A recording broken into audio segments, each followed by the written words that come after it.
अंतः कोहटा अमृत भरिया शब्दे काढ़ पीए पनहारी। सतगुर आखदे ने कि हर एक इंसान दे अंदर अमृत दा खूह भरिया पिया है।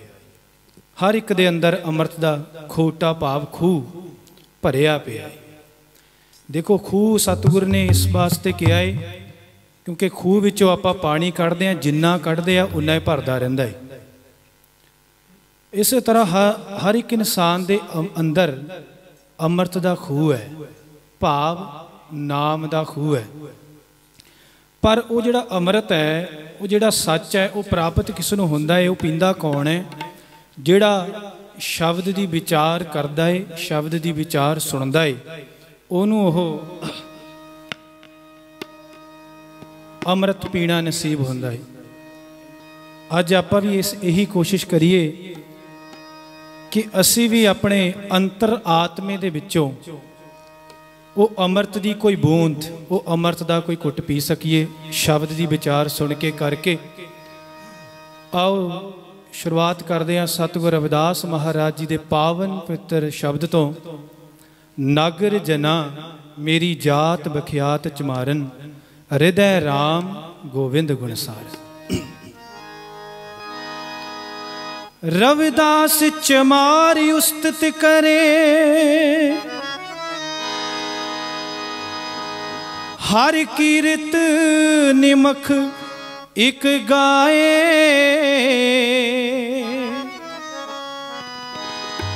पतित जाति उत्तम पया, चार वर्ण पए पग आए। पतित जात उत्तम पया,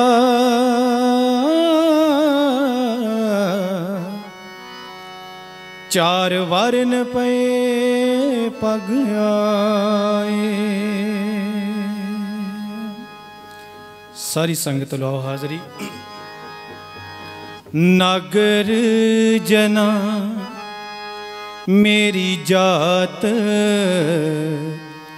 बिख्यात चमारन, नागर जना मेरी जात बिख्यात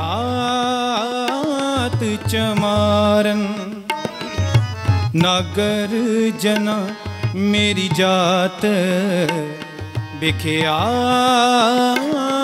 चमारन। हृदय राम गोविंद गुण सारन, हृदय राम गोविंद गुण सारन, नागर जना मेरी जात बिख्यात चमारन, नागर जना मेरी जात बिख्यात चमारन।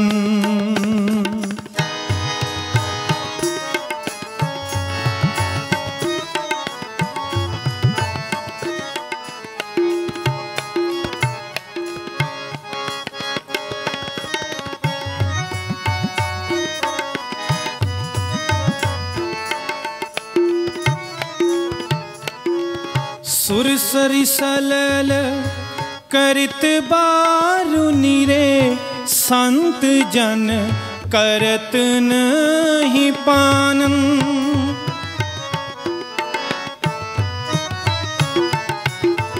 सुर सरी सलल करित बारु नीरे, संत जन करत नहीं पानन। सुरा अपवित्र नत अवर जल रे, सुरसरी मिलत नह होए आनंद। सुरा अपवित्र नत अवर जल रे, सुरसरी मिलत नह होए आनंद, होए आनंद। नागर जना मेरी जात बिख्यात चमारन, नागर जना मेरी जात विख्यात चमारन। हृदय राम गोबिंद गुण सारन, हृदय राम गोबिंद गुण सारन। नागर जना मेरी जात विख्यात चमारन। नागर जना मेरी जात विख्यात चमारन।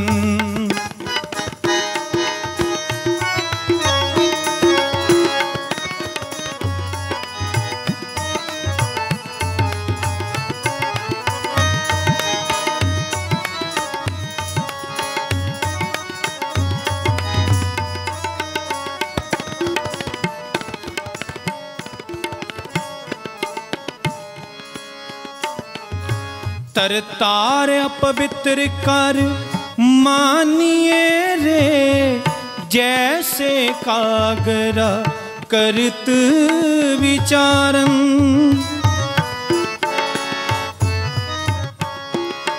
तरतार अपवित्र कर मानिए रे, जैसे कागरा करत विचारन। भगत भगौत लिखिए तह उपरे, पूजिए कर नमस्कारन।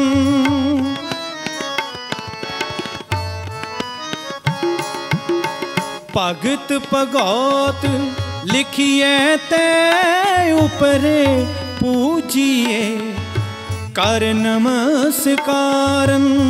नमस्कारन नागर जना मेरी जात विख्यात चमारन। नागर जना मेरी जात विख्यात चमारन। हृदय राम गोबिंद गुण सारन, हृदय राम गोबिंद गुण सारन। नागर जना मेरी जात विख्यात चमारन। नागर जना मेरी जात विख्यात चमारन।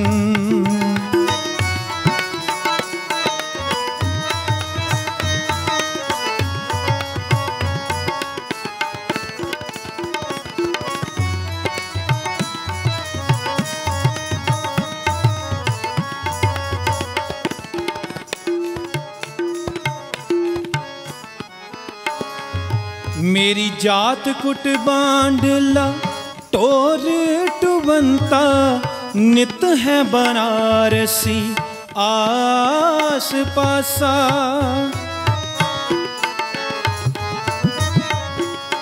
मेरी जात कुट बांडला टोर टुबंता, नित है बनारसी आस पासा। अब विप्र प्रधान तह कर है डंडौत, तेरे नाम शरणाए रविदास दासा।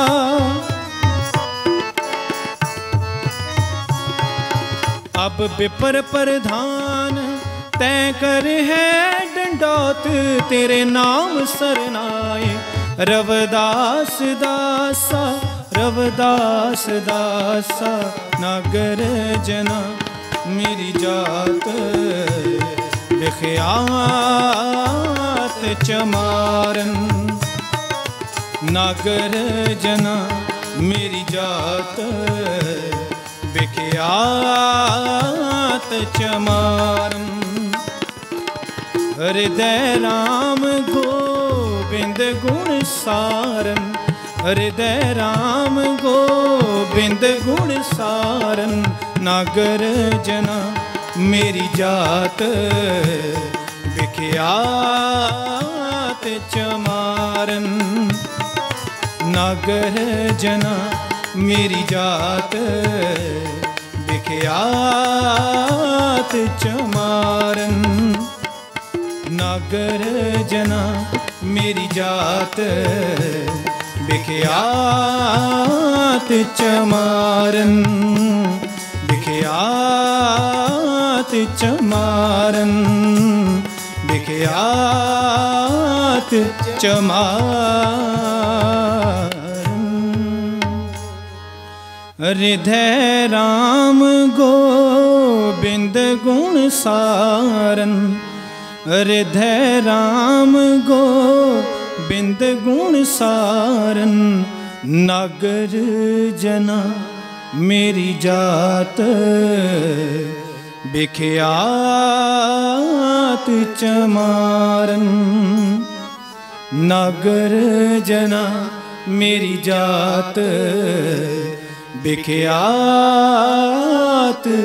चमारन।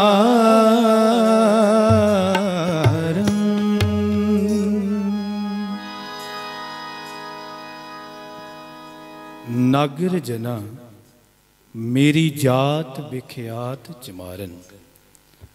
हृदय राम गोबिंद गुण सारन। सत्संगियो, चमार विद्वाना ने इस लफ्ज़ के अखरी अर्थ भी किए ने। चिच्चा चम, मम्मा मास, आ अस्थियां भाव हड्डियां, ते रारा रकत भाव लहू। इन्हां चारां दे जोड़ तो चमार बनदा है। इस आपां नज़रिए नाल देखीए, इस दृष्टिकोण दे नाल देखीए तां हर एक इंसान, हर एक मनुख चमार है। क्यों? क्योंकि चम तो बने है। बेशक असी अज अपने नाल बड़े लैवल जोड़ लेने, मैं जट हाँ, मैं सैनी हाँ, मैं खत्तरी हाँ, मैं ब्राह्मण हाँ, मैं शींबा हाँ, A to Z कोई भी। पर असलीयत सब दी यही है कि सरीरक तौर पर हर एक मनुख चमार ही है। एक शायर ने बहुत ही खूबसूरत लिखिया है, कहंदा है कि जे रब बनाउंदा बंदे सोने दे तां उसनूं सुनियार कहंदे। जे रब बनाउंदा बंदे लकड़ दे ते उसनूं तरखान कहंदे। जे रब बनाउंदा बंदे लोहे दे ते उसनूं लोहार कहंदे। पर रब ने बनाए बंदे चम दे, इसलिए रब नूं चमार कहंदे। सब तो वड्डा तां चमार खुद आप प्रभु है, जिन्हें चम दा एडा वड्डा पसारा संसार विच कर दिता। देखो, शरीरक तौर पर हर एक इंसान चमार है।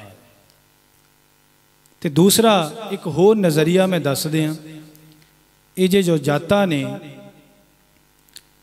ये सानू दरअसल सज़ा के रूप में मिलियां सी। ये सज़ा सी, ये सज़ा सी। पर ये सज़ा सानू इन्नी प्यारी लगन लग पई कि असी अज भी इस सज़ा तो मुक्त नहीं हो सके। अज भी कोई अखबार चुक के देख लो, लड़की का रिश्ते का चाहिए है, लड़के का चाहिए है, जट सिख, रविदासिया सिख, मजहबी सिख, इस तरह के लकब जोड़े ने। पर मैं फिर दोहरा दियाँ, ये चमार जाए जट, ये शींबे, ये जो भी जाता सन, ये सानू सज़ा दी गई सी। आरिया लोगों वालों सज़ा दी गई सी।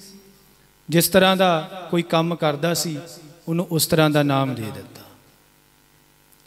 पर यह सज़ा मनुखा ने, मैं देखा असी अपने नाल तां जोड़ियां जोड़ियां ने, पर असी गुरु दे नाल भी ये कोड़ जोड़ लिया है।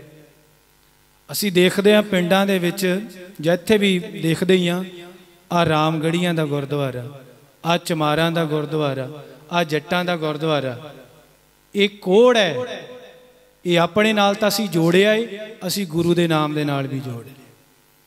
तो मैं अर्ज करदे हाँ, गुरुद्वारा सिर्फ और सिर्फ गुरु का हुंदा है, ना किसी जट का, ना किसी चमार का, ना किसी रामगढ़ीए का, ना किसी मजहबी का, सिर्फ गुरु का हुंदा है।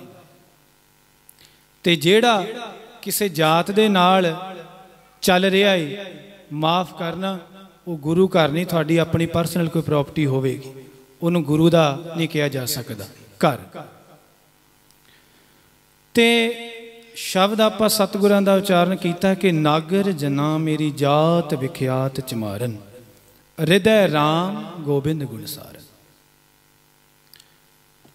इतिहास की छोटी जी साखी मैं शुरू करा, नाल नाल आपां इतिहास की साखी भी सांझ पावांगे ते शब्द की विचार भी करते जावांगे, क्योंकि अज लोड़ है शब्द की विचार की। देखो मैं घंटा डेढ़ घंटा मेरे लिए तो बहुत सौखा है, मैं 4-5 शब्द गावां, गा के उठ खड़ा, कोई मुश्किल नहीं। 3-3 4-4 5-5 घंटे भी असीं कीर्तन किया है लगातार। पर जिहड़ी लोड़ है, जिहड़ी जरूरत है, जिहड़ी जरूरत है वो अज दे समय दी ये है कि शब्द की विचार सानू पता लगे, सानू पता लगे कि सतगुरु रविदास महाराज ਜਾਂ गुरु ग्रंथ साहब महाराज सानू कहना की चाहते ने, सानू समझाना की चाहते ने, ये जरूरी है। इसलिए शब्द की विचार मैं कोशिश करता हूँ कि कोई ना कोई सतगुरु रविदास महाराज जी का या गुरु ग्रंथ साहब च कोई भी शब्द लैके उसकी विचार आप जी नाल जरूर साझी करा। तो सतसंगियो, जदों सतगुरु रविदास महाराज का प्रताप दिन प्रतिदिन वधदा गया, ਜਿਹੜੇ समाज विरोधी सन, ਜਿਹੜੇ जात अभिमानी सन, जदों उन्होंने कोई पेश ना चली, जदों कोई वाह ना चली, सरकारे द्वारे भी शिकायत करके देख लिया, सतगुरां नूं मारन दियां धमकियां दे के या सतगुरां नूं घेर के डराउण धमकाउण दा भी हर एक इस तरह का करके देख लिया। जदों कोई वाह ना चली तो देखिया कि जेड़े कांची दे नरेश ने, या कांची दे जो लोकल उत्थे दे मोहरी सन, राजे सन, वो नहीं गल मनते, क्योंकि वो सतगुरु रविदास महाराज प्रति शरधा रखते सन। तो फिर इतिहास विच एक साखी आउंदी है, तो इन्हां जात अभिमानियां ने या सतगुरु दे विरोधियां ने इलाहाबाद बादशाह दे दरबार विच शिकायत दर्ज करवाती। संगत के चरणों च बेनती है कि एकाग्रता। मैनूं पता भी जदों कोई फैमिली कोई पाठ करवाउंदी हुंदी है तो कई रिश्तेदार आउंदे ने, नवे हुंदे ने कई, क्योंकि नहीं पता हुंदा सतसंग विच किद्दां बैठना, की मर्यादा हुंदी है। मैं तो अक्सर कहना हुंदा कि साडे समाज विच बहुत वड्डी एक कमजोरी है, बहुत वड्डी साडे विच कमी है कि सानूं सतसंग विच बैठण दा नहीं पता। सतसंग समझना सुनना तो बहुत दूर की गल है। खास करके मैं देखदा वीरां वालों, बजुर्गों वालों, भाइयों वालों आवाज़ नहीं आती होंगी, ये आवाज़ ज़्यादा बीबियां वालों ही आती होंगी है बोलण दी। पता नहीं तो परमात्मा वालों बख्शिश ही है भी जिथे जो बीबियां इकट्ठियां होकर बैठ गई चुप कर ही नहीं सकदियां। ये चुगली दी आदतां, इधर उधर दी आदतां ये जांदियां ने। मैं देख रहा वीर बजुर्ग भाई बड़े सोहने बैठ के सुन रहे हैं ध्यान दे नाल, पर इधरों मैं देख रहा कोई ना कोई गल्लां आई जांदियां ने, आवाज़ आई जाती है, ये चंगा नहीं लगता। मैं अगे भी कई बारी शायद ये थानू दस्सिया, देखो इत्थे दा तां सिस्टम मैनूं पता नहीं स्कूलों का किदां दा है, पर पंजाब विच तुसीं बहुत सारे पंजाब विच स्कूलों चों पढ़ के आए होवोगे।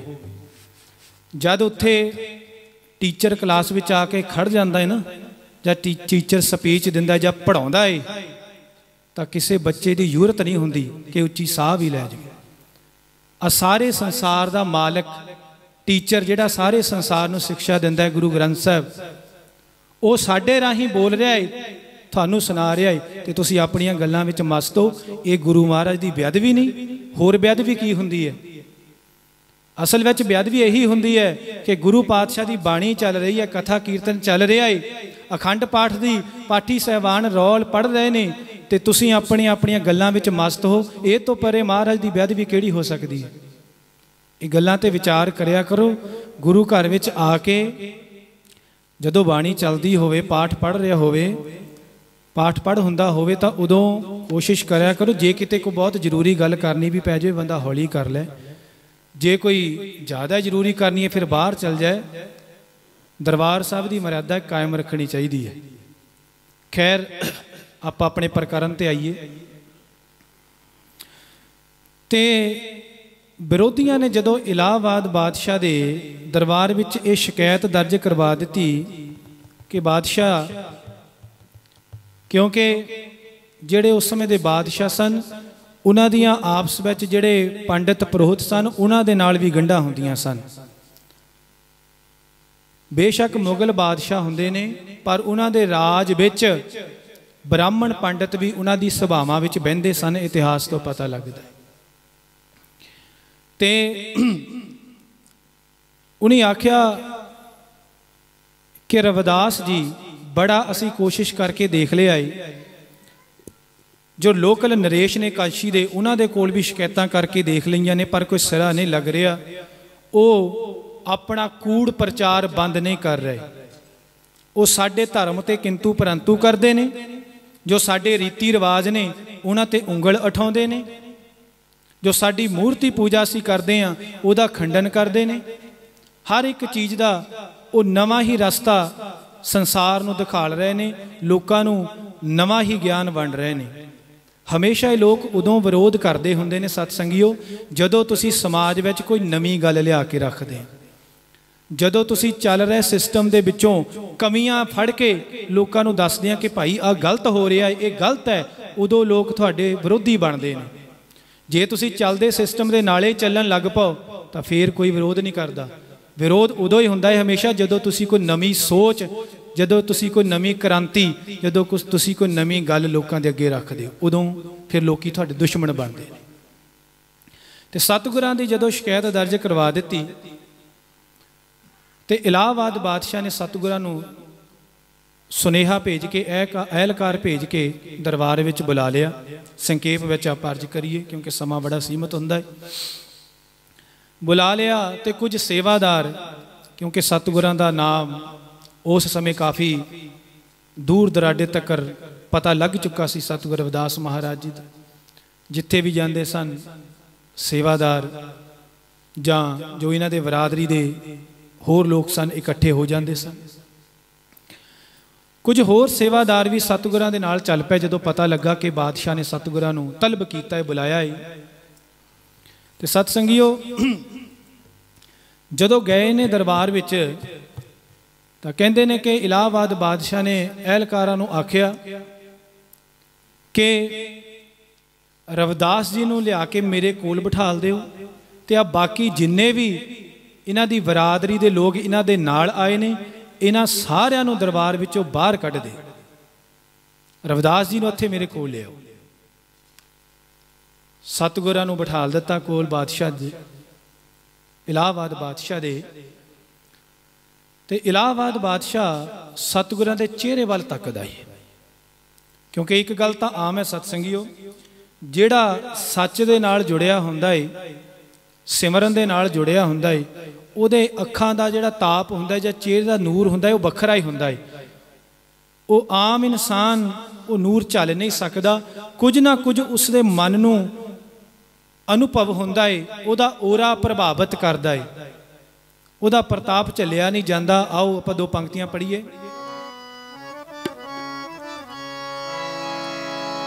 ओदा ताप चलिया ना जावे,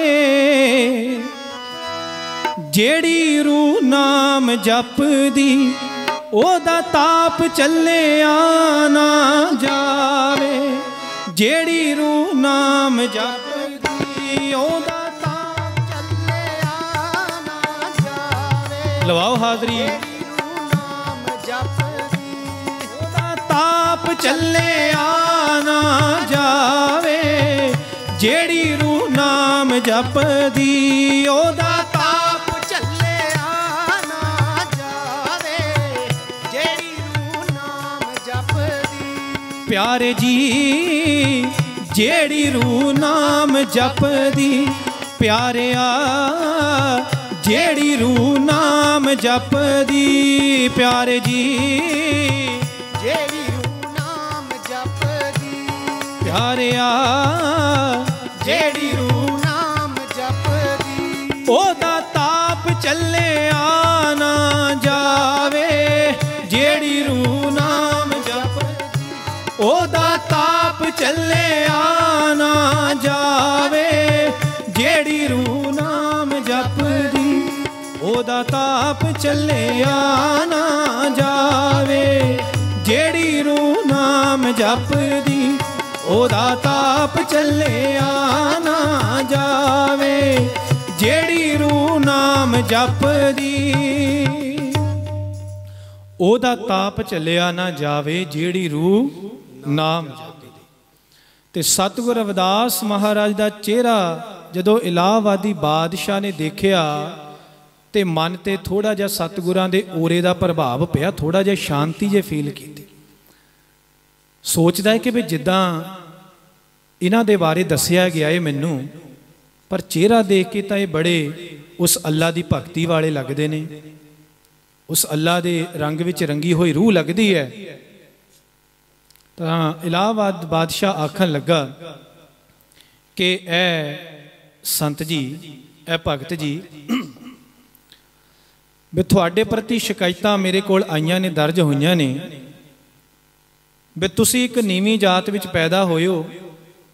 ये ब्राह्मणां दे कहे अनुसार भी तुहाडी जात नूं उस प्रभु दा नाम जपण दा, प्रभु दा नाम जपाउण दा, ज्ञान लैण दा जां ज्ञान देण दा कोई हक नहीं है। पर इन्हां दी ये शिकायत है कि तुसी ये सारा कुछ करदे हो ते मूर्ति पूजा दा खंडन करदे हो, तुसी चमार हो के ये सारा कुछ नहीं कर सकते, ये इन्हां दा कहना है। ते सतगुर फिर उत्थे बादशाह नूं जवाब दिंदे ने, कहंदे ने कि बादशाह, नागर जना मेरी जात विख्यात चमारन। बादशाह पहली गल तां यह कि जदों मैं पैदा होया, इस संसार विच आया, जदों मैं सुरत संभाली तां ये जिहड़े नगर दे लोक ने, जिहड़े इत्थे दे जन ने ना, कहंदे ने कि मैनू इन्हां तो पता लगा है कि मैं चमारां दे घर विच पैदा होया हाँ। नागर जना मेरी जात विख्यात, भाव वख्यान कीती है, इन्हां ने दस्सिया है कि मैं चमारां दे विच पैदा होया। सतसंगियो, ये सच्चाई है। जदों कोई बच्चा न्यू जीव इस संसार ते आउंदा है तां ओहदे कोई मोर नहीं लगी हुंदी, ओहदे कोई थप्पा नहीं लगा हुंदा कि ये ब्राह्मण है, ये शूदर है, ये खत्तरी है, जे वैश है, जां ये जट है, जां ये चमार है। ये संसार का जो सिस्टम है उहदे तो उन्होंने पता लगता है फिर हौली हौली कि मैं कौन हाँ। रब ने इहो जिहा कोई सिस्टम नहीं बना के भेजिया, रब ने तो इक्को जिहा जीव सारे संसार ते भेजे ने। सतगुर आखदे ने कि बादशाह, नागर जना मेरी जात विख्यात चमारन, मैनू नगर दे जना ने, लोकां ने वख्यान कीता है, दस्सिया है कि मेरी जात चमार है, पर हृदय राम गोबिंद गुणसार। पर मेरे हृदय विच तां, मेरे हृदय विच तां पहला तो जदों तो आया हाँ मैं, मेरे हृदय विच तां मैं उस प्रभु दे गुण समो के रखे हन, भाव सच दे नाल जुड़िया हाँ। हृदय राम गोबिंद गुण सारन। फिर अगे सतगुरु बादशाह नूं दसदे ने कि बादशाह, तुसी आख्या है कि मैं एक नीवी जात विच पैदा होके उस अल्लाह नूं किवें भा गया, उहदे विच किवें लीन हो गया। तो सतगुर आखदे ने कि बादशाह, सुरसरी सलल कृत बारूनी रे, संत जन करत नहीं पानन, सुरा अपवित्र नत अवर जल रे, सुरसरी मिलत नह होए आनन। सुरसरी भाव गंगा जिहड़ी नदी वगदी है, सलल कहंदे ने पानी नूं, बारूनी कहंदे ने शराब नूं। सतगुर आखदे ने जेकर गंगा दे विचों जल लैके, आ बड़ी सतगुरां ने इत्थे शिक्षा दित्ती है, सानू ये पंक्तियां जरूर समझणियां। सतगुर आखदे ने जेकर गंगा दे विचों जल लैके ओदी शराब तैयार कर लईए, बेशक वो शराब गंगा दे पानी दी है, क्योंकि उस धर्म विच हिंदू धर्म विच गंगा दे पानी नूं बहुत पवित्र मन्निया जांदा है। उस समय तो बहुत ज़्यादा मन्निया जांदा सी। सतगुर आखदे ने कि जेकर गंगा दे विचों पानी लैके भी उहदी शराब बना लईए तां भी जिहड़े संत जन हुंदे ने, जिहड़े सच दे नाल जुड़े हुंदे ने, जिहड़े भले पुरुष हुंदे ने, वो कदे भी शराब ग्रहण नहीं करते, कदे भी शराब पींदे नहीं। क्यों? क्योंकि उन्होंने पता है ये बुद्धि नूं भ्रष्ट कर देंदी है, ये बेसुध कर देंदी है, इंसान नूं आपे दी खबर नहीं रहिंदी। दूसरे पासे कहंदे ने कि सुरा अपवित्र नत अवर जल रे, सुरसरी मिलत नह होए आनंद। दूसरी उदाहरण दिंदे ने सतगुरु बादशाह नूं, कहंदे जे आपां सधारण खूह विचों जां किसी गंदे पानी दा जल लैके ओहदी शराब तैयार कर लईए। ध्यान देना, जेकर छप्पड़ दे विचों जां खूह दे विचों कोई भी गंदे पानी दा जल लैके ओहदी शराब तैयार कर लईए आपां, ते वो शराब आपां गंगा दे विच सुट दईए, ते सतगुर आखदे ने फिर वो शराब नहीं रहिंदी, वो फिर गंगा दा रूप हो जाती है, गंगा दे विच मिल के गंगा दा रूप हो जाती है। इसे तरह बादशाह इन्हां लोकां दे ये जो हंकारी लोग ने, ये उच्ची जात का घमंड करते हैं। इन्हां दे कहण अनुसार मैं पतित जात विच पैदा होया, जिन्हों नाम जपण का कोई अधिकार नहीं सी, पर मेरे हिरदे घर विच उस परिपूर्ण परमात्मा का इहो जिहा वासा होया कि मैं पवित्र हो गया, मैं महान पवित्र हो गया, जिमें शराब गंगा दे विच मिल के गंगा का रूप हो गई है। हुण इत्थों जो आपां शिक्षा लैनी है, थोड़ा जिहा रुकना इस पंक्तियां ते। असीं कहने कि सतगुर रविदास महाराज साडे गुरु ने, साडे इष्ट ने, साडे रहबर ने, पर माफ़ करना ये मेरे बोल नहीं, सतगुरां दी बाणी दे बोल हैं। सतगुरां ने, गुरु महाराज ने सानू शराब पीण तो साफ मनाही कीती है। होर भी बहुत जगह गुरु पातशाह की बाणी विच ये जिक्र आउंदा है, होछा मद मूल ना पीजई जे का पार नसाई। सतगुर आखदे ने कि शराब नहीं पीनी चाहिए। एक मैं छोटी जी ते उदाहरण दिंदा हुन्ना, अज मैं व्याख्यान करा। देखो साडे परिवार विच किसी नाल कोई दुश्मनी पै जाए, जां साडे परिवार दे किसी मैंबर नूं कोई दूसरा बंदा मार दे, कतल कर दे, कोई इस तरह की घटना वापर जाए कि साडे परिवार के मैंबर नूं किसी ने मार दिता, तो असी मरदे दम तक उस बंदे नाल दुश्मनी रखते हैं, ना कदे उहदे बेड़े च पैर रखते हाँ, ना कदे उहनूं अपने बेड़े च पैर पाउण दिंदे हाँ। क्यों? क्योंकि साडे परिवार का जी उहने मौत के घाट उतारिया।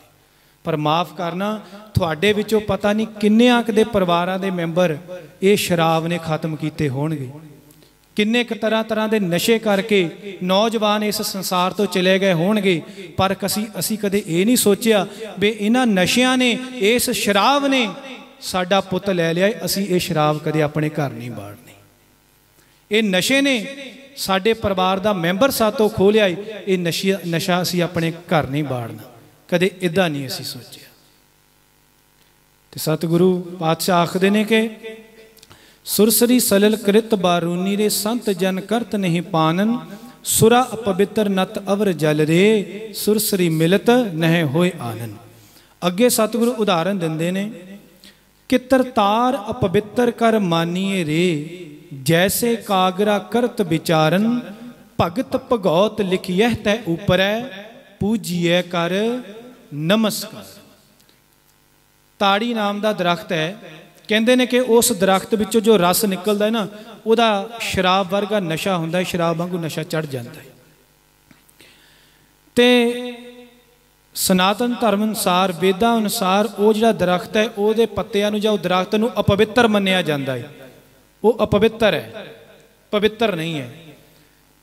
तो सतगुर आखदे ने कि देखो वो दरख्त नूं अपवित्र मन्निया जाता है, पर जदों उस दरख्त के पत्तियां उत्ते उस राम का, उस प्रभु का नाम या प्रभु की उस्तत लिख दी जाती है, तो फिर ये संसार उन्हां पत्तियां नूं लिट लिट के डंडौतां करदा है। जदों पहले समयां विच कागज़ नहीं तैयार होया सी, कागज़ की खोज नहीं हुंदी होई सी, तां ओह जिहड़ा दरख्त सी उहदे पत्तियां दे उत्ते ही ग्रंथ लिखे जांदे सन, कलम दे नाल लिखे जांदे सन, स्याही नाल। ते सतगुर आखदे ने कि फिर जदों ओह ते नाम लिख हो जाता है, बाणी लिख हो जाती है, तो फिर संसार उन्हां पत्तियां नूं लिट लिट के डंडौतां करदा है। वो पत्तियां नूं वैसे डंडौता नहीं करदा, वो करदा है परमात्मा दे नाम नूं।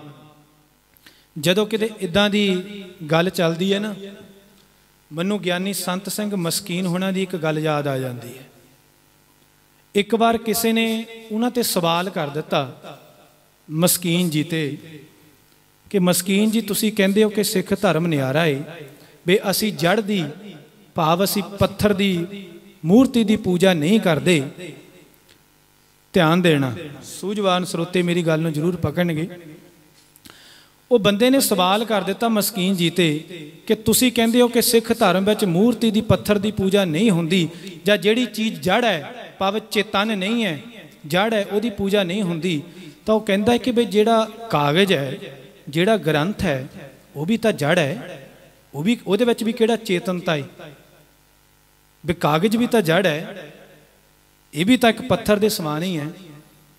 तो मस्कीन जी कहंदे जेकर कहंदे रविदास जी दे ये बोल गुरु ग्रंथ साहिब विच ना हुंदे, बे तरतार अपवित्र कर मानीए रे जैसे कागरा करत विचारन, कहंदे जे ये बोल ना हुंदे तो मैं उस समय उन्होंने जवाब नहीं सी दे सकदा। ये बोल कहंदे ऐसी सतगुरां दी बख्शिश मेरे एकदम ये पंक्तियां सतगुर रविदास महाराज दियां उन्हां दे दिमाग विच आईयां ते फिर उस सवाल करने वाले ने जवाब दिता कि तरतार अपवित्र कर मानीए रे जैसे कागरा करत विचारन, भगत भगौत लिखिए तै ऊपर पूजिए कर नमस्कार। मस्कीन जी आखन लगे कि तुसी पालकी दे विच सोहणे रमाले सोहणे सजावट करके ग्रंथ प्रकाश करदे हो, अखर उत्ते एक भी ना लिखिया होवे, सिर्फ खाली किताब कोरे पन्ने कहंदे प्रकाश कर दिओ। कहंदे जिहड़ा गुरु दा सिख होएगा वो कदे नमस्कार नहीं करेगा, क्योंकि असी पतरियां नूं नमस्कार नहीं करते, असी डंडौतां करते हाँ उस ज्ञान नूं जिहड़ा उहदे उत्ते लिखिया है। ये जवाब उन्होंने सतगुर रविदास महाराज की बाणी विचों उन्होंने जवाब दिता।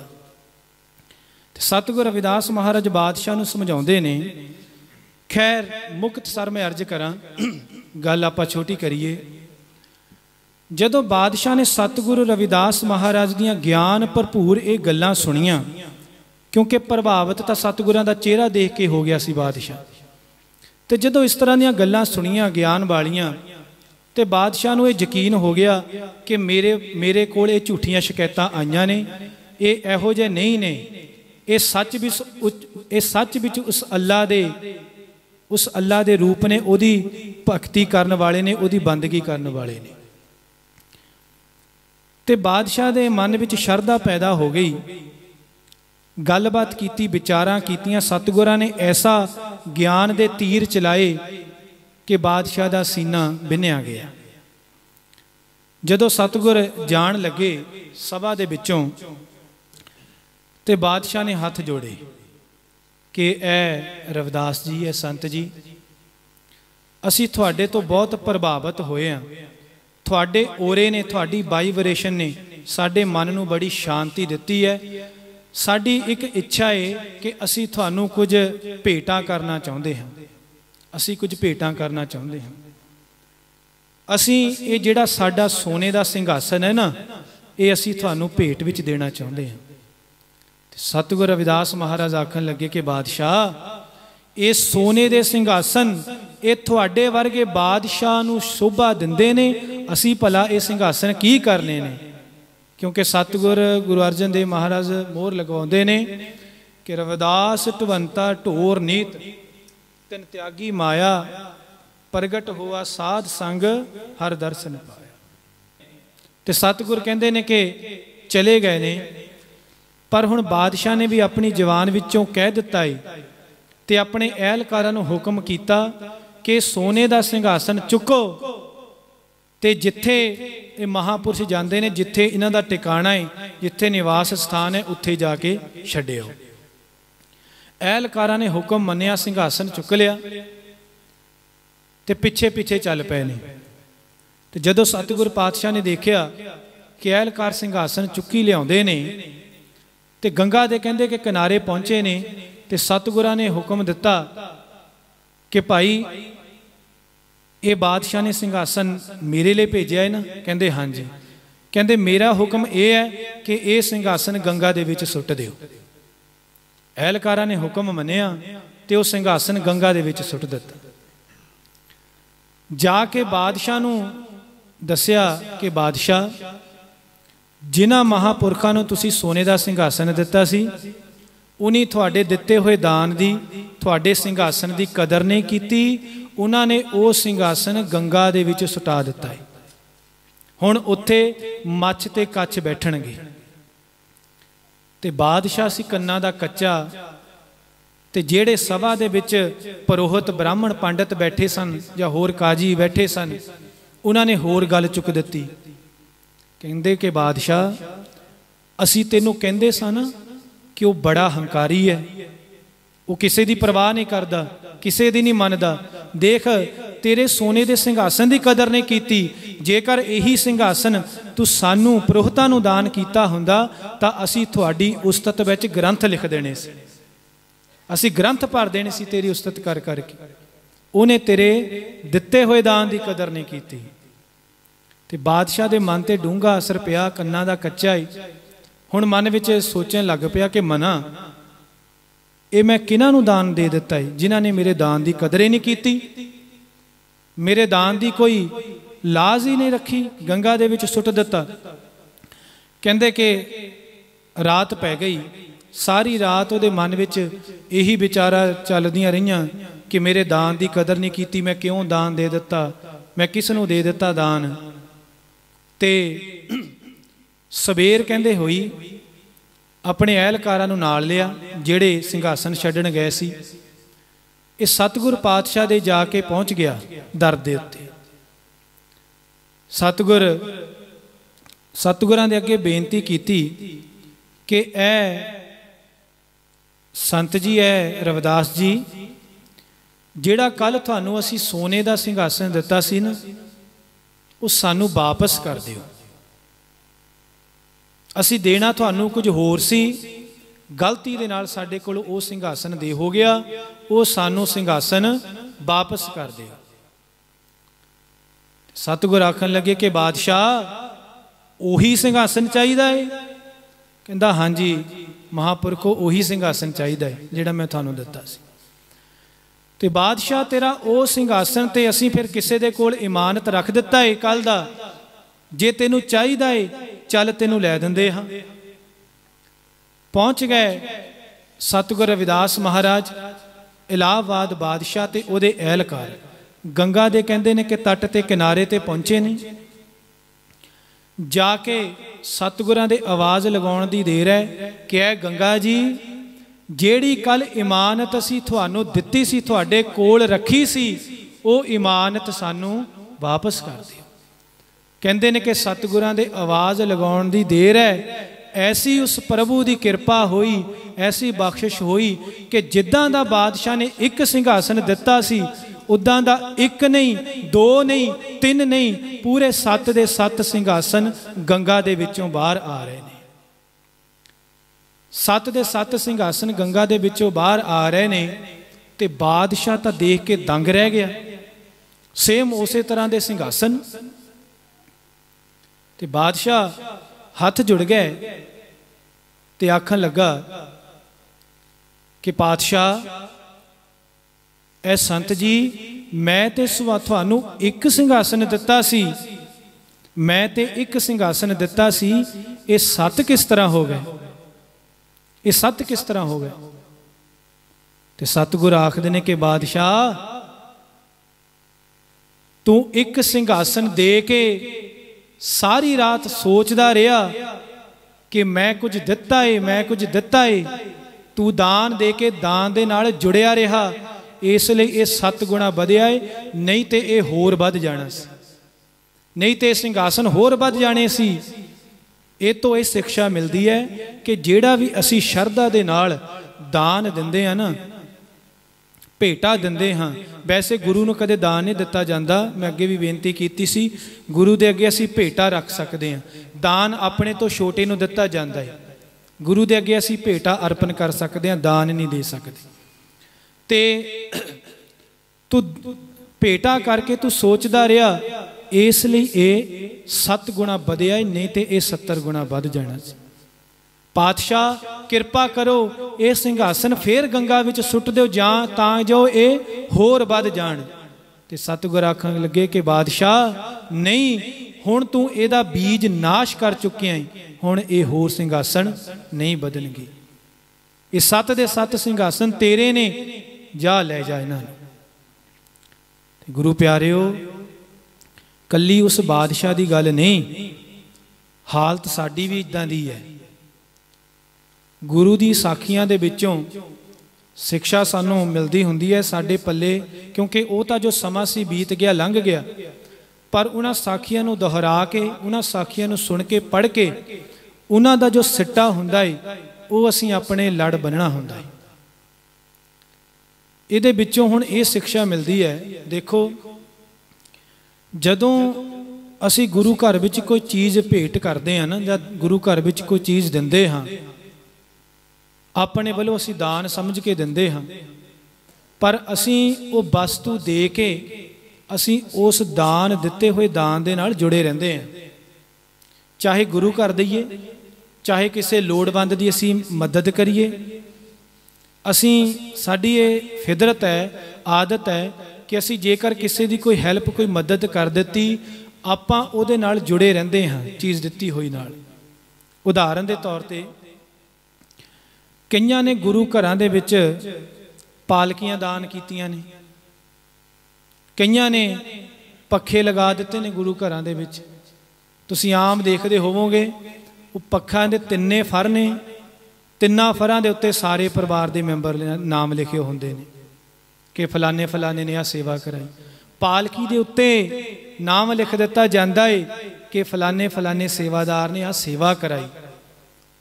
ਮਾफ़ करना, मैं हथ जोड़ के माफ़ी मंग ਲਾਂ, क्योंकि सच्चाई यह है, ਜਿਹੜੀ चीज़ तुसी गुरु घर ਵਿੱਚ ਦੇ ਦਿੱਤੀ, जेकर ਉਹਦੇ ਉੱਤੇ ਤੁਸੀਂ ਆਪਣਾ ਨਾਮ ਲਿਖਾ ਦਿੱਤਾ, ਇਹ मैं दावे ਨਾਲ ਕਹਿੰਦਾ, ਉਹ ਬੇਸ਼ੱਕ ਸਦੀਆਂ ਤੱਕ ਗੁਰੂ ਘਰ ਵਿੱਚ ਪਈ ਰਵੇ, ਉਹ ਗੁਰੂ ਦੀ ਨਹੀਂ ਹੋਣੀ, ਉਹ ਤੁਹਾਡੀ ਰਹਿਣੀ ਹੈ। ਕਿਉਂਕਿ ਤਖਤੀ ਤਾਂ ਆਪਣੇ ਨਾਮ ਦੀ ਤੁਸੀਂ ਆਪੇ ਲਾ ਕੇ ਭੇਜੀ ਹੈ, ਤਖਤੀ ਤਾਂ ਤੁਸੀਂ ਪਹਿਲਾਂ ਲਾ ਦਿੱਤੀ ਹੈ ਕਿ ਆਉਣ ਜਾਣ ਵਾਲੇ ਨੂੰ ਪਤਾ ਲੱਗਦਾ ਰਹੇ ਕਿ ਇਹ ਮੈਂ ਦਿੱਤੀ ਹੈ, ਇਹ ਮੇਰੇ ਪਰਿਵਾਰ ਦੇ ਕਿਸੇ ਬਜ਼ੁਰਗ ਨੇ ਦਿੱਤੀ ਹੈ। ਦੇਖੋ, ਇੱਕ ਪਾਸੇ ਤਾਂ ਅਸੀਂ ਕਹਿੰਦੇ ਆ ਕਿ ਬਿਨ ਬੋਲਿਆ ਸਭ ਕੁਝ ਜਾਣਦਾ, ਕਿਸ ਆਗਿਆ ਕੀਚੈ ਅਰਦਾਸ। ਉਹ ਬਿਨ ਬੋਲਿਆ ਸਭ ਕੁਝ ਜਾਣਦਾ ਹੈ। ਪਰ ਮਾफ़ ਕਰਨਾ, ਇੱਥੇ ਵੀ ਅਸੀਂ ਦੇਖੇ ਨੇ, ਆ ਹੁਣ ਤਾਂ ਕੋਵਿਡ ਕਰਕੇ ਥੋੜਾ ਜਿਹਾ ਸਿਸਟਮ ਬੰਦ ਹੋ ਗਿਆ। ਆ ਜਦੋਂ ਅਰਦਾਸ ਕਰਕੇ ਹਟਦੇ ਹੁੰਦੇ ਸਨ, ਉਹ ਪੌਂਡ ਦਿੰਦੇ ਨੇ ਹੱਥ ਵਿੱਚ। ਜੇਕਰ ਕਿਤੇ, ਕਿਉਂਕਿ ਰਸ਼ ਪੈ ਜਾਂਦਾ ਹੈ, ਜੇਕਰ ਕਿਸੇ ਦਾ ਨਾਮ ਨਹੀਂ ਬੋਲ ਹੁੰਦਾ ਨਾ, ਤਾਂ ਆ ਕੇ ਸਪੈਸ਼ਲ ਸਾਡੀ ਕਲਾਸ ਲੱਗਦੀ ਹੈ, ਗਿਆਨੀ ਜੀ ਸਾਡਾ ਨਾਮ ਨਹੀਂ ਬੋਲਿਆ, ਸੀ 1 ਪੌਂਡ ਦਿੱਤਾ ਹੈ। ਨਾਮ ਨਹੀਂ, ਉਹ ਫਿਰ ਦਿੱਤਾ ਜਾਂ ਨਾ ਦਿੱਤਾ ਇੱਕੋ ਹੀ ਬਰਾਬਰ ਹੁੰਦਾ ਹੈ। ਜਾਂ ਤੁਸੀਂ ਹੈ ਨਾ, ਘਰੋਂ ਚੱਲ ਪਏ, ਘਰੋਂ ਤੁਸੀਂ ਫੁਰਨਾ ਬਣਾ ਲਿਆ ਕਿ ਮੈਂ ਗੋਲਕ ਵਿੱਚ ਆ ਸੇਵਾ ਪਾਉਣੀ ਹੈ, ਉਹ ਗੁਰੂ ਦੇ ਘਰ ਵਿੱਚ ਪ੍ਰਵਾਨ ਹੋ ਜਾਂਦੀ ਹੈ। ਇੱਥੇ ਆ ਕੇ ਸਪੀਕਰਾਂ ਵਿੱਚ ਬੋਲਣ ਦੀ ਲੋੜ ਨਹੀਂ ਹੁੰਦੀ, ਇੱਥੇ ਆ ਕੇ ਦਿਖਾਵੇ ਕਰਨ ਦੀ ਲੋੜ ਨਹੀਂ ਹੁੰਦੀ। ਸੇਵਾਦਾਰ ਤਾਂ ਇਸ ਤਰ੍ਹਾਂ ਦੇ ਵੀ ਨੇ ਜਿਹੜੇ ਹਜ਼ਾਰਾਂ ਪੌਂਡ ਚੁੱਪ ਚਪੀਤੇ ਗੋਲਕ ਵਿੱਚ ਪਾ ਜਾਂਦੇ ਨੇ, ਕਿਸੇ ਨੂੰ ਪਤਾ ਵੀ ਨਹੀਂ ਲੱਗਦਾ। ਹਜ਼ਾਰਾਂ ਲੱਖਾਂ ਰੁਪਇਆ ਇੱਦਾਂ ਹੀ ਗੋਲਕ 'ਚ ਪਾ ਜਾਂਦੇ ਨੇ। ਕਿਉਂ? ਕਿਉਂਕਿ ਦਾਨ ਦਿੱਤਾ ਉਹੀ ਪ੍ਰਵਾਨ ਹੁੰਦਾ ਹੈ ਗੁਰੂ ਦੇ ਘਰ ਵਿੱਚ। ਅਸੀਂ ਕਹਿੰਦੇ ਨੇ ਕਿ ਇੱਕ ਹੱਥ ਦਾਨ ਦਈਏ ਤੇ ਦੂਸਰੇ ਹੱਥ ਨੂੰ ਪਤਾ ਨਾ ਲੱਗੇ। ਤਿਆਗ ਦੀ ਭਾਵਨਾ ਨੂੰ ਵੀ ਅੰਦਰੋਂ ਤਿਆਗ ਦਿਓ ਕਿ ਮੈਂ ਕੁਝ ਤਿਆਗਿਆ ਈ। ਇਹੋ ਜਿਹਾ ਫਿਰ ਦਿੱਤਾ ਹੋਇਆ ਦਾਨ ਬੜਾ ਪ੍ਰਫੁੱਲਤ ਹੁੰਦਾ ਹੈ, ਬੜਾ ਵੱਧਦਾ ਹੈ। आओ सतगुर रविदास महाराज के चरणों च बेनती करिए कि ऐसी कृपा करो, असी भी तुहाडी बाणी का ज्ञान लैके तुहाडे जीवन विच शिक्षा लैके ये जन्म तुहाडे लेखे ला सकीए। साडा भी इस संसार ते आया सफल हो सके। ए जन्म तुम्हारे लेखे लेखे विच लाए,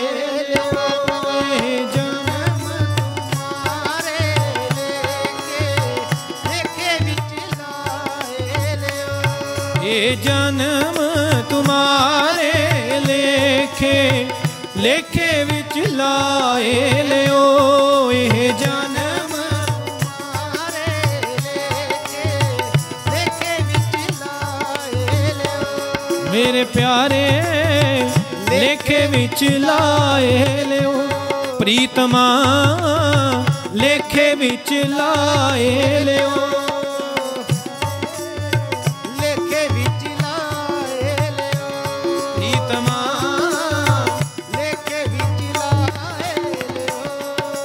जन्म तुम्हारे लेखे लेखे विच लाए लियो, ये जन्म तुम्हारे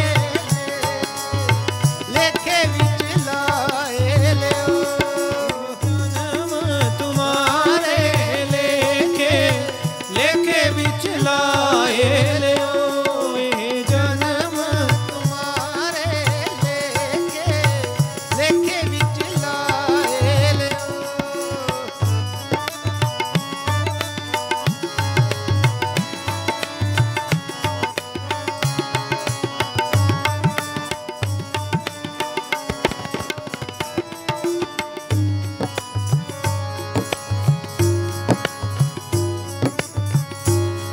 ऐसी कृपा करो महाराज जी,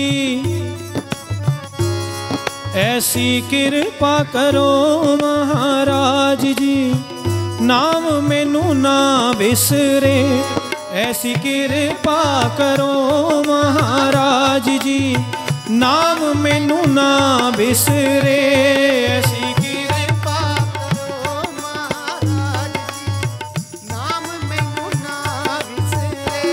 ऐसी कृपा करो महाराज जी, नाम मैनू ना बिसरे, ऐसी कृपा करो महाराज जी, नाम मैनू ना बिसरे, प्रीतमा नाम मैनू ना बिसरे, प्यारिया नाम मैनू ना बिसरे, प्रीतमा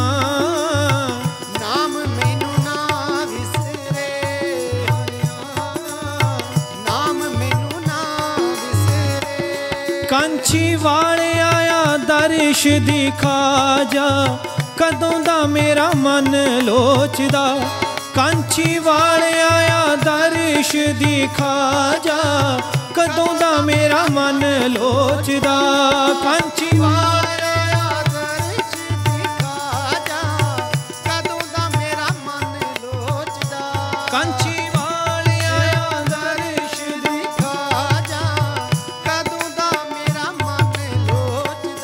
आके रहमतां दा मींह बरसा जा, आके रहमतां दा मींह बरसा जा, कदों दा मेरा मन लोचदा, कांची वाले आया दर्श दिखा जा, कदों दा मेरा मन लोचदा, कांची वाले आया दर्श दिखा जा, कदों दा मेरा। लवाओ हाजरी गुरु प्यारिओ। पहला दास बोलणगे, फिर सारी संगत सतगुर रविदास महाराज के चरणों च करो अरदास बेनती।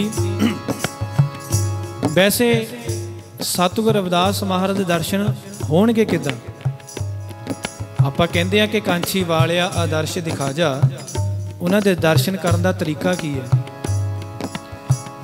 धर्म की दुनिया विच गुरु दे दर्शन, गुरु दे शब्द दे दर्शन, गुरु दे शब्द नूं समझना, गुरु दी बाणी नूं समझना, समझ के उहदे अकॉर्डिंग जीवन जीना, समझ लो यही गुरु दे दर्शन। हुण देखो समझो, असीं बड़ी ध्यान दे नाल, जिस तरह आपां गुरु रविदास जी का कोई शब्द लिया, एनी लगन दे नाल समझिया, ते समझाउण वाले ने इन्नी बरीकी दे नाल समझाया कि प्रतख सानू इस तरह लगा कि गुरु रविदास महाराज जी सानू सामने बैठ के ज्ञान दे रहे ने ਜਾਂ ਸਾਨੂੰ शब्द के राही साडे अंदर प्रकाश कर रहे ने, तो आम इंसान दे निकल जाता है मूँह दे विचों बई अज तो शब्द के राही सतगुरां दे दर्शन कर लए ने। धर्म की दुनिया में गुरु के दर्शन इस तरह ही होंदे ने जदों आपां शब्द नूं चंगी तरह अंदर मन में बसा के इकाग्रता दे नाल सुनते हैं समझते हैं। तो लवाओ हाज़री। कांची वाल आया दर्श दिखा जा, कदों दा मेरा मन लोचदा।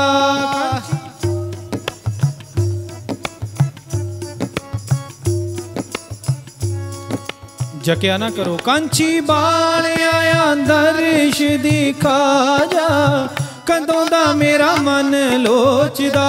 कांची वालिया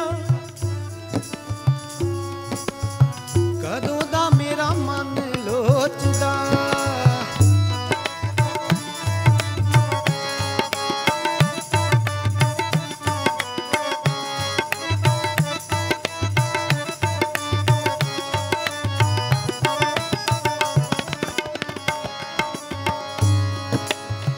अखियां उड़ीक दियां करना दीदार में। अखियां उड़ीक दियां करना दीदार में। अखियां उड़ीक दियां करना दीदार में। अखियां उड़ीक दियां करना दीदार में। एक मन चित होके करदा पुकार में। एक मन एक मन चित होके करदा पुकार में।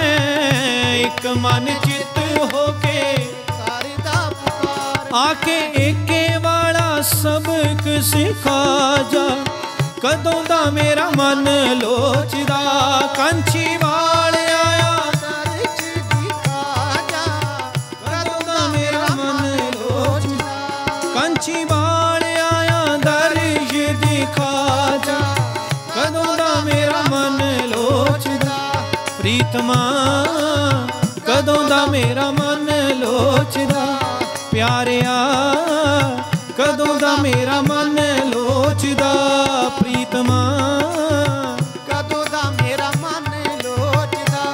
प्यारिया कदों दा मेरा मन लोचदा। कांची वाल आया दर्श दिखा जा, कदों दा मेरा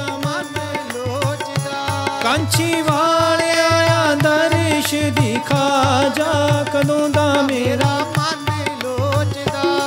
कांची वाल आया दर्श दिखा जा, कदों दा मेरा मन लोचदा।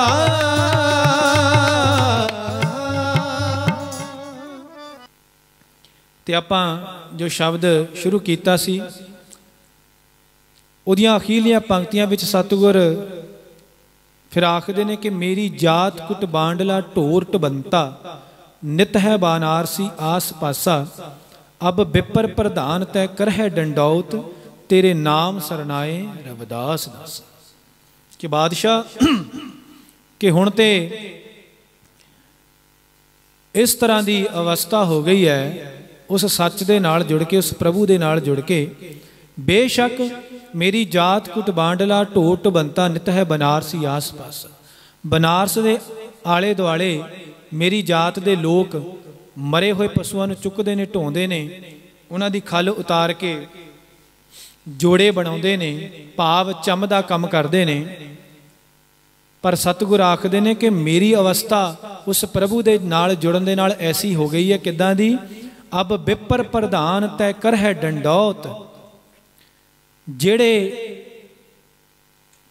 ਪੰਡਤਾਂ ਦੇ ਪ੍ਰਧਾਨ ਪੰਡਤ ਨੇ ਨਾ, ਜਿਹੜੇ ਮੁਖੀ ਨੇ, ਜਿਹੜੇ ਪੁਰੋਹਿਤ ਨੇ, ਜਿਨ੍ਹਾਂ ਦਾ ਸਾਰੇ ਪੰਡਤ ਲੋਕ, ਜਿਨ੍ਹਾਂ ਦੇ ਰਾਜੇ ਵੀ ਜਿਨ੍ਹਾਂ ਦਾ ਕਹਿਣਾ ਮੰਨਦੇ ਨੇ, ਜਿਨ੍ਹਾਂ ਦੇ ਹੁਕਮ ਵਿੱਚ ਚੱਲਦੇ ਨੇ, ਸਤਿਗੁਰ ਆਖਦੇ ਨੇ ਕਿ ਇਹ ਹੁਣ ਮੇਰੇ ਅੱਗੇ ਲਿਟ ਲਿਟ ਕੇ ਡੰਡੌਤਾਂ ਕਰਦੇ। ਡੰਡੌਤ ਹੁੰਦੀ ਹੈ ਜਿਹੜਾ ਲੰਮੇ ਪੈ ਪੈ ਕੇ ਮੱਥੇ ਰਗੜਨੇ ਨੇ। ਸਤਿਗੁਰ ਆਖਦੇ ਨੇ ਕਿ मेरी उस प्रभु दे नाल जुड़न दे नाल ऐसी आत्मिक अवस्था उच्ची हो गई है कि अब विपर प्रधान तह कर है डंडौत, तेरे नाम सरनाए रविदास दासा। पर यह होया सब कुछ तां है क्योंकि तेरे नाम सरनाए रविदास दासा। तेरे नाम दे विच रविदास जी जुड़े रहे ने, तेरी शरण विच रहे ने ऐ प्रभु जी, तद एहो जी बख्शिश हुई है। क्योंकि ऐसी लाल तुझ बिन कौन करे, गरीब निवाज गुसैया मेरा माथै छतर तरे। सतसंगियो, सो अज दे सत्संग विच इन्नियां कीर्तन दियां बेनतियां प्रवान करनियां।